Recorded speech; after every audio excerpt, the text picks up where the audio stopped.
The content of this podcast is for informational and educational purposes only. Nothing you hear today constitutes financial, investment, legal, or tax advice. Always consult qualified professionals before making decisions about your business. Here's something nobody tells you about growing a contracting business. The faster you grow, the more cash you burn before you ever get paid. It's called the working capital gap, and it has killed more good businesses than bad markets, bad customers, or bad luck ever have. That's what we're discussing today on education. Welcome back to education.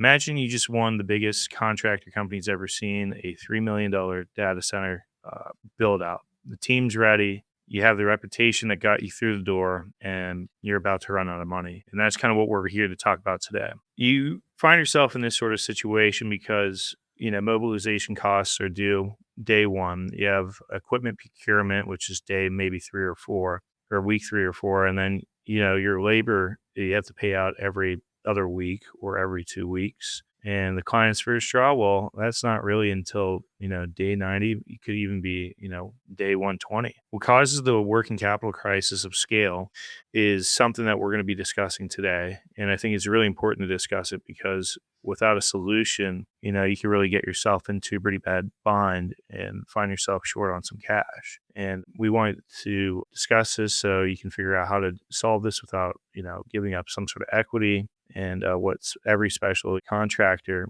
needs to have in place before, a big event or a big project or something that you may have coming down the line. Yeah, and growth is something we talk a lot about, on our podcasts and the businesses we talk to, and it's always great to get a really large contract ordered to you, something that might be a huge step up in terms of relative to the contracts you're accustomed to getting. But broadly, I mean, we're going to be talking about contractors today, but this is going to be a good show for anybody dealing with a potentially unexpected amount of growth. I mean, we talk to companies and some of the people we work with.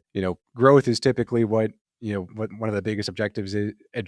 Objectives, excuse me. Growth is one of the biggest objectives for some of the smaller businesses. Obviously, if you're a company that's doing 5, 10, 20 million revenue, there's still going to be a long runway of growth ahead of you, and you're not really at a point in your company where you're looking at cutting cost per se as a way of growing your EBITDA. But the counter to that is as you make these incremental steps towards your growth, especially in something that's in a contracted space where you're typically you may be dealing with $1 million contracts, a couple $1 million contracts. Now all of a sudden you jump and you get an offer for a $10 million contract, and it's you don't want to not turn that down because it's obviously going to be highly meaningful to the company, but you're in a position of really stretching yourself out cash wise unless you're properly prepared for it. And so that's really what we're going to be getting into on today's show is navigating that environment, making sure you're set up to succeed, and what are some of the financial tools available to you to help ensure that that's a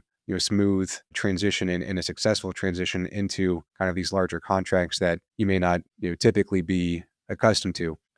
So leading up, one of the deals we're going to highlight right now is Ambient Enterprises and their acquisition of Integ. And just for you aware, so the Ambient is a data center contractor. Yeah, they're a really national HVAC design and implementation platform. This deal was actually announced in 2026, so earlier this past year. They have over 1,200 employees. They actually had to raise $872 million for this. But Integ Systems, which is who Ambient purchased, was founded in 1996. It was a specialized provider of mission-critical power and electrical infrastructure, UPS systems, diesel generators, switch gears, power distribution, battery solutions, and long-time service contracts. So you can kind of see the importance of why Ambient did purchase them. So it was something that could be added on to their business, especially when you're in this sort of HVAC electrical space. One goes kind of well with the other, similar to like peanut butter and jelly.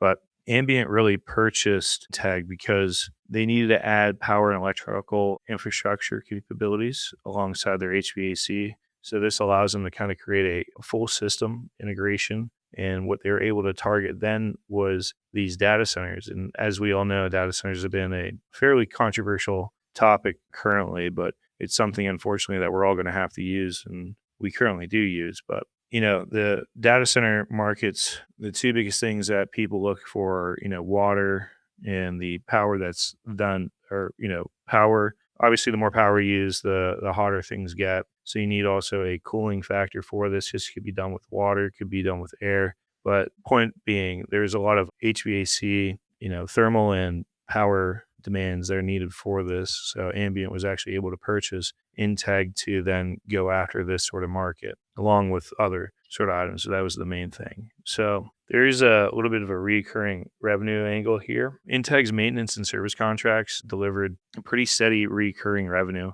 which is exactly what, this profile really wants, and that a lot of people really like. And, you get a lot of premiums from this. But, mission critical clients, which we call sort of like these data centers where you're so heavily reliant on two things, they don't really switch providers because it's too hard to kind of go back and undo everything, because the longer these data centers are down, or think of it even as like a nuclear power plant, the moment they shut down the power plant to add new fueling rods, it's just money being kind of thrown out the door because it's not days that they're up and running, so to speak. So it's the same goes with data centers. So it's a very sticky industry. They usually like to keep whoever they have on staff for a long time. You can create a lot of contracts with them because once you're in there, it's kind of hard to switch.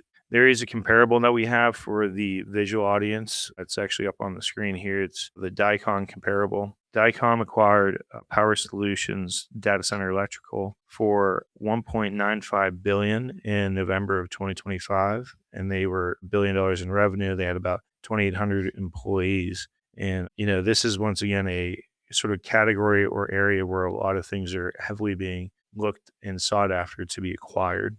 The LBC credit facility, Ambient actually raised a senior secured ABL from LBC Credit Partners in 2024 to fund acquisition and growth. The facility actually uses a similar tool, and a lot of contractors and other similar businesses use the same thing. I don't know if you have anything to say about ABLs, or if you want to jump into that at all.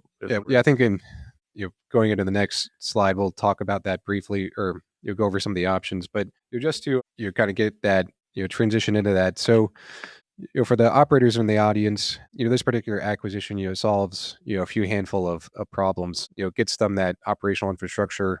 Were they able to the systems, reporting, recurring service contracts, and secondly, we Christian just brought up the ABL financing. So that's going to be a component that you can use to really help bridge that growth and make sure you have the cash available to meet the project deadlines and the milestones you need to hit in these contracts, and do so in a way that keeps your cash preserved and allow you to make that transition to service that big contract and really help bridge that growth that you obviously need, because ultimately everything kind of boils down to a funding issue, and it just really how you manage your cash and what tools you're utilizing to really help, again, bridge that gap from that $500,000 contract to a $3 million one, or a $1 million contract to a $5 million one. These big leaps forward that are obviously, could provide incredible value to your company, really help you take that next step into that next stratosphere of companies you're operating in and alongside with. So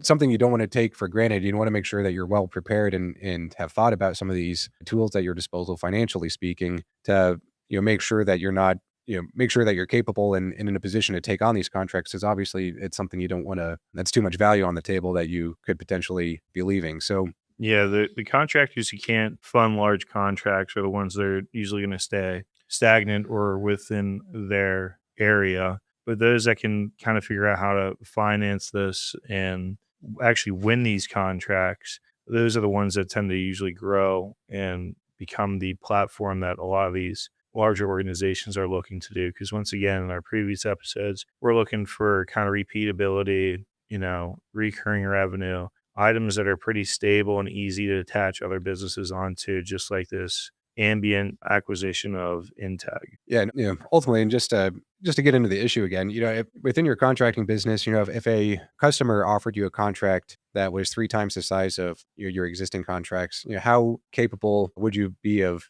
jumping on that? I've kind of threw out 500,000 to $1 million, or 1 million to 5 million. But yeah, think of the largest contract that you have currently, and you got an offer and an opportunity to take on a contract 3 times that size. How ready are you to take that leap? And if you think it'd be too much to handle, and a large component of that could potentially be how you would manage cash during that time, this is obviously going to be an important segment for you. Secondly, do you have a credit facility, and is it really just handling, the current customer base and contract base that you have now? And have you talked with your banker? Have you, run through these scenarios where, if this type of opportunity did come up that could, grow the size of my company by 50% even, how well positioned would you be to be able to handle, a contract like that? So, if you already have a, credit facility, a lot of a lot of listeners might for their existing business, but it might be worth having that type of conversation with your existing lender, as far as, what are some tools that might be available to me, should, an opportunity like this arise.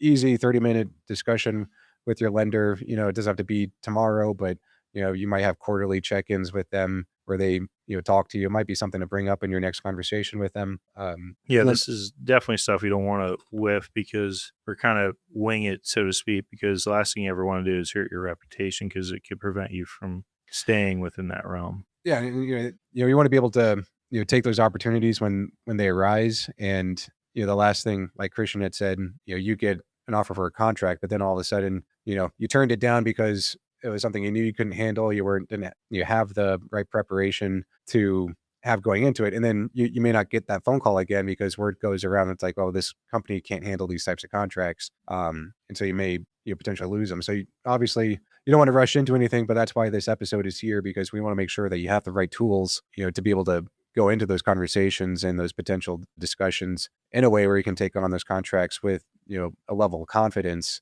that it's not going to overstrain your existing operations. Yeah, we'll actually go into these tools that we were talking about. We have three. Once again, they are on the slide, which you can view on YouTube. But the first one is, AVL or ABL revolving credit. The second one is purchase order financing. The third one is unitranche private credit. So you want to start with the first one, and we can maybe. I think this would be the one that a lot of people would pretty much look to use. Yeah, this would certainly be your first avenue. It's and as prominent type of working capital financing is really just using your receivables and in many cases your inventory too as a way to get that financing that you need to help bridge that gap. So maybe I know we're talking about contracting, but if you're if you have a lot of inventory, if you sell a particular product and you have a lot of purchase orders coming in, and you need to be able to fund that gap between that inventory that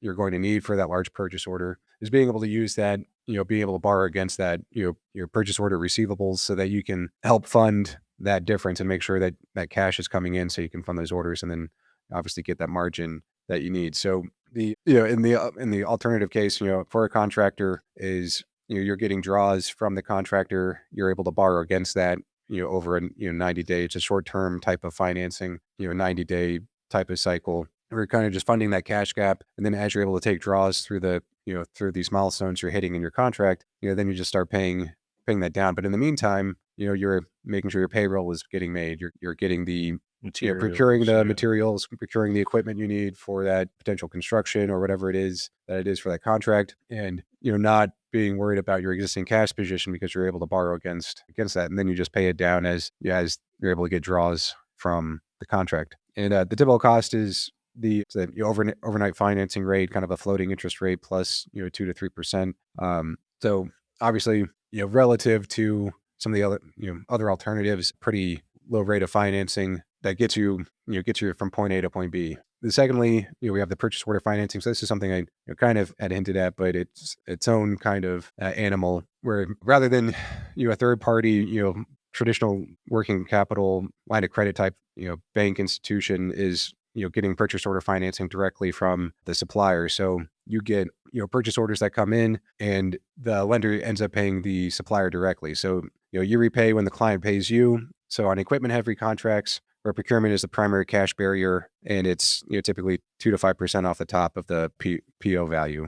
But again, it's non-dilutive, so it's you're taking a discount on it, but ultimately it's all about being able to service larger contracts, service larger purchase orders, and not be fronting out the cash in a way that can be disruptive to your business. Yeah, the last one is unitranche private credit. I know a lot of people have seen actually a lot of advertisements for this recently. I think what's his face? Grant Cardone does this, right? He sends out these business things. But anywho, pretty much what a unitranche private credit is, it's a single tranche that combines the first and second lien from a private credit lender. And usually when you have a private credit lender, you are having to put something up as collateral, and for instance could be equity, which would be a portion of your business. This one I don't really recommend for a lot of people. It can be a little bit more flexible at times than your stereotypical banks, even your local lenders or credit unions or whoever it may be. These do have higher advance rates. Once again, these are also short-term loans, so you'll typically see these be anywhere from 12 to 16 months at most. Yeah, so a little bit longer term than your revolving credit facility or a purchase order financing. There is unitranche, also an acquisition. So, like, yeah, that's a thing about private credit is it can be highly flexible. You can see some of these the term length unitranche can cover kind of that medium short to medium term, but Yeah. it can also be a multi-year type of proposition. But that's the unique thing about private credit is they're not they can be a little bit flexible on the term length. Obviously, we're talking more about shorter duration type of bridging of cash flow issues, but ultimately if you think of we call it mezzanine debt as far as the second lien, and Yeah. your traditional senior debt from typically a bank. Private credit's they're kind of just blending those two things together into one senior piece that's combining aspects of both the second lien piece, the mezzanine piece, and the senior debt on top of that. But can be a bridge. Obviously, is something that would cover if you have a contract that's again 18 months or whatever, that could be something that's paid out from that, where it's you're kind of matching that duration with the length of your contract and taking it that way. But yeah, obviously that's kind of tertiary to the first two options. Obviously, it really kind of depends on your needs and what kind of collateral you have at your availability, and again also your just willingness of banks to with purchase order financing. Obviously, you have inventory that's being tied to these purchase orders that is asset backed in that degree, as as well as the asset backed line of revolving credit, the ABL.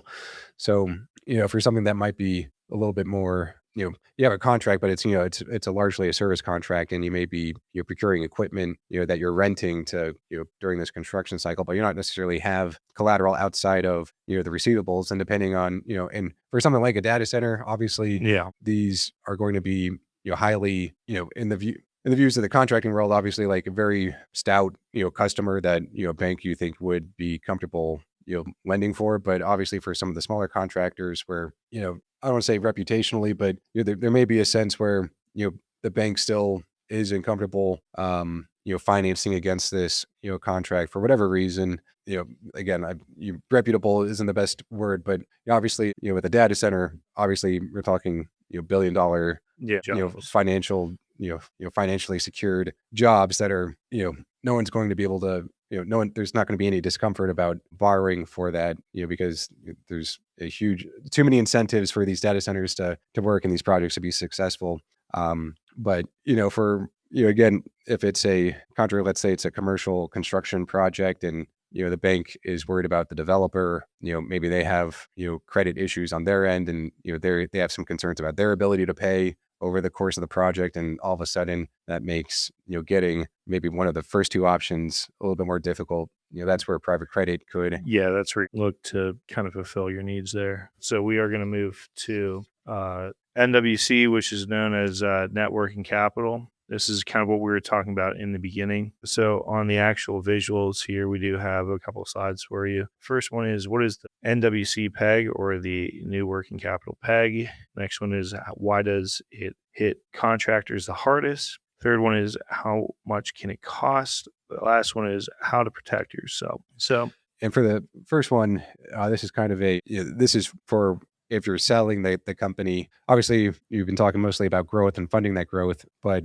when companies or potential acquirers are looking at your company, and let's say you're kind of in the middle of this potential cycle of a large contract, and they're looking at your receivables and the runway you have with that in terms of your cash position, they're going to be taking that into account of their transaction value. There's actually a company that we're looking at right now that it's an asset purchase, but the the asset purchase has a floating amount that's basically the net working capital, and that's what this is kind of talking about here, where if there's, if the receivables in excess of liabilities are, or payables, I should say, if the receivables are in excess, like basically we're on the hook for any receivables in excess of payables. And when we first were looking at them, they had a very large receivable still pending that was within that 90-day threshold. And we were kind of like, well, we want to see that get paid to you guys first, because we don't want to be the ones, transacting against that, and then also potentially have some concerns about collecting on that receivable if that, were an issue. So that's going to be something that buyers will be looking at if you have a very large, your receivable, a very large, contract that you haven't, fully collected on hanging over the company. And so they'll probably take a look at, your historical, net working capital, and kind of creating that peg, so to speak, and kind of tying the transaction value to that, and either, adding or subtracting to the transaction value based on where you're currently sitting on that. So, again, if you have a receivable that's really high, that could, warrant taking a second look, and a payable as well. I mean, obviously, it could go either direction, but it's something you want to be, mindful of when you're looking at selling your company. Yeah, and for the second one on why does it hit contractors the hardest? I mean, think about your mid-contract on a large job at close. You have the equipment order, the mobilizations are costs out, and but there's still no payment. So your working capital is temporarily elevated, and that could trigger a clawback. And so to kind of go back to that first portion, the reason why this is kind of set up is, I mean, you're really expected to deliver with whatever working capital was been assigned, like what Steven said, you're against your receivables, against your payables. But if you actually deliver more, then the buyer would get whatever the excess is as a reduction in price. So we really want to make sure that whenever you're going for these jobs that you are kind of hitting your targets. Actually, I think this could be applicable to also DoD manufacturers, depending on how big you are. And within that space, they'll usually have certain areas where you are expected to hit X milestone. If you do, then you get X payment. And then if you're at the next deliverable or milestone, then you'll be at Y, so forth and so on. But in order to get to that first two, let's say you'd have to go out and find some sort of capital to push you over to make sure that you could purchase the actual materials needed to do so and actually get the appropriate labor installed. But I'm going to go too far down the DoD track on that. But yeah, the main idea is this can really affect if you're a contractor, and especially if you're building something out and so forth and so on. How much can it cost on a large contract? Our producers did a little bit of background on this, but the NWC judgment can be 500,000, 2 million plus. Personally, I don't think I've ever seen something smaller than 500,000. Yeah. That's usually kind of or to a point where it'd be meaningful. Most sellers don't see it coming because they never had a deal explained to them at this level in detail. Once again, you're not looking lower than 500,000. If you're struggling at that 500,000 range, I would probably look to see how you can increase your business to get to that 500,000 level. I doubt you'd have trouble, or I think you'd have trouble finding anybody that'd be able to loan you that sort of cash on hand at the moment. How to protect yourself. So you always want to negotiate. First and foremost, always seek counsel from the appropriate professionals, lawyers, accountants, whoever it may be. Once again, everything is negotiable. I feel like a lot of people kind of forget that when it comes to, finance, especially if you've been dealing with a bank and you've done these contracts before with like your local bank. It could be, I don't know, a Truist or whoever it is. They may be a little bit more favorable to you because you have a really good track record to this. So you might be able to ask for, or like a carve out, some sort of contract specific, WC spike. Another way you could do it is you could look at the time to sale to avoid closing during heavy mobilization. Yeah. And the biggest example, especially because we are talking about being in the middle of a large contract where you imagine, let's say you're a company that does 5 million a year, but you just taken on a $2 million contract. Let's say you even finished that contract, but a large portion of that, let's call it even like $1 million, hasn't been given to your company yet. And so you're looking at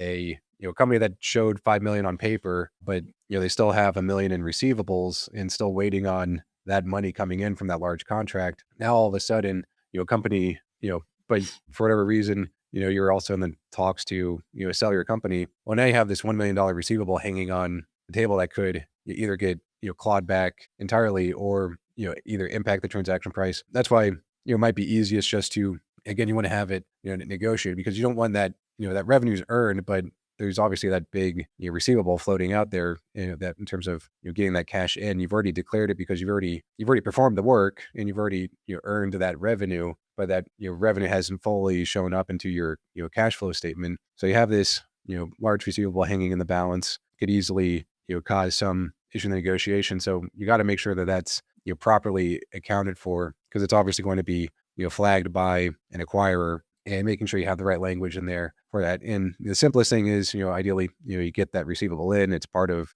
comes in as part of the transaction. Now it's cash within your company and, calculated into your transaction value that way, as opposed to this sticking point that is now having to be negotiated as a net working capital peg, for example. So obviously, if you are growing, usually you take one thing or the other, not trying to grow and sell at the same time. But even if you weren't growing, but you're in the middle of a contract like this, it could still end up being a kind of a thorn in the negotiation as far as how that gets handled and settled. So you want to make sure that that's that receivable is reliably going to get paid and not have that be an issue. But obviously, before you take on any large contracts and you get that transaction buttoned up, done, and you're on your way. But certainly something to keep in mind, if you're in these types of negotiations, is kind of where am I in my contract cycle? Do I have anything that I've taken on that's really heavy compared to my typical workload, and is that going to be an impact or be an issue for a potential transaction to get done? Yeah, I mean, accounts receivables are always good, but cash is king, right? Cash is king. So that's the end of the episode. We're happy that you listened. We do have these slides once again on our YouTube channel. If you are interested in speaking to us, please, see us at SEG Edge or at all of our social media platforms and segandco.com. Once again, that's segandco.com. So thank you guys for listening.